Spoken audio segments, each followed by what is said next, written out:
Hello! Another fridge cam, another week, another location. Hey, this is my first mini fridge cam that I've ever been in. And are you excited? I am. Guess where we are today? We've scaled the world and we are... These are the clues. In Ben's house. But there is a reason why we have come to Ben's house, and that is because he's a chef. And I want to share with you some chef hacks. I want to know, Ben, as a chef, what are the things that you do in your kitchen at home that I can learn from and all of you can learn from as well? Right, most of these tips basically revolve around avoiding wastage. Good. And one of the best ones is coffee. If you have leftover black coffee, put it into ice cube trays, freeze them, transfer the ice cubes into sandwich bags, and then you've got coffee cubes. And the best thing in the summer is to put those coffee cubes into cold milk with a squeeze of maple syrup and just let them so dissolve. You've got a coffee milkshake. It's so good. Got any more?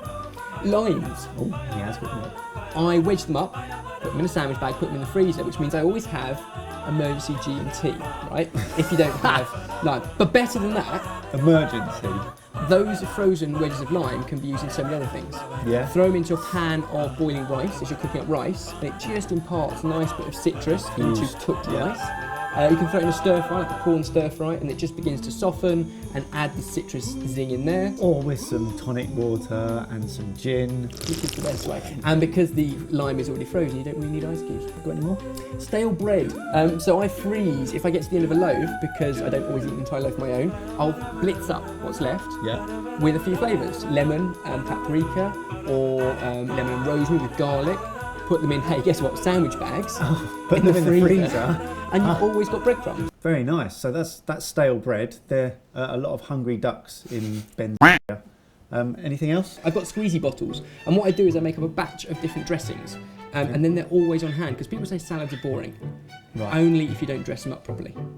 So this one, selection here, we've got raspberry and thyme vinaigrette, Ooh, we've got a honey and mustard vinaigrette, an Asian style vinaigrette, and a kind of yogurt with celery salt and paprika. So 3 or 4 different dressings, always in the door of the fridge. Grab them when you want, squeeze them over salad leaves, but also potatoes and potato salad, pasta salad.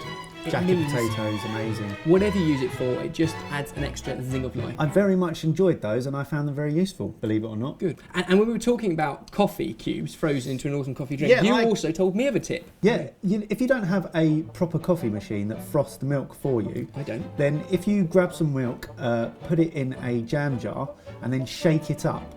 Put it in the microwave, take the lid off so it doesn't explode. And basically, it keeps the milk frothy because it stabilises the protein within, and then you can just tip that frothy milk on top of your coffee, and it's like an posh one that you get from a proper shop. Also this week, my chance to finally do something high performance. Yes. On the internet this week, we did a load of videos, starting off with Ben got into his leotard. It wasn't my leotard, He it was my... did loads of stretches and interesting positions with another man. Then on for our Throwback Thursday, we did a tea poached pear. Well, all sorts of fruit. It had some apple, some pear, and some plum in fruit tea. On Friday, we made a fantastic high carb, delicious dish for those of you who run marathons and all sorts of stuff like that. And big we find that endurance useful. stuff. Yeah.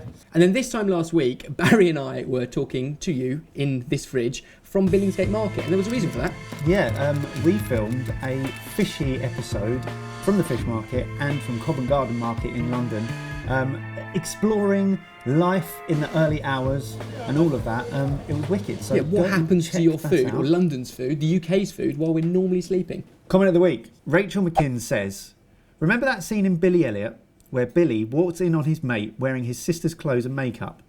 Well, I never realised it was Barry. There's quite a likeness there. I know.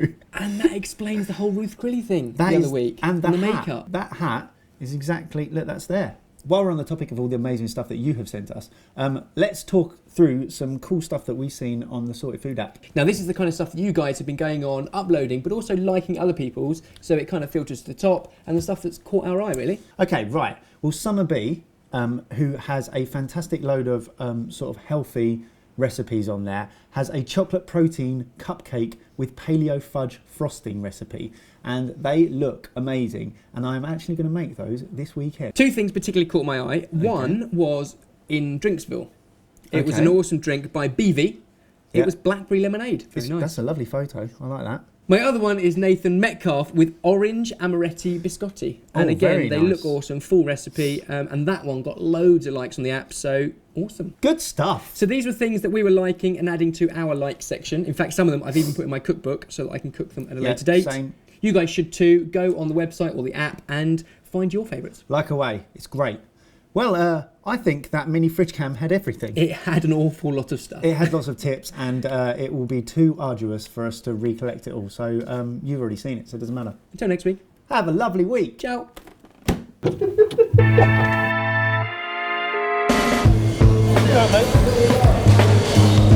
Fine. So Billingsgate Fish Market. Now, my understanding is correct, this is one of the most famous fish markets in the world, right? Yeah, right in the centre of London, literally next to Canary Wharf. Like, you've got all the skyscrapers around us, which is where all the bankers are working in a couple of hours' time. They're not here yet. Polar opposite Yeah. worlds, but they don't quite ever collide. No. They happen at different times.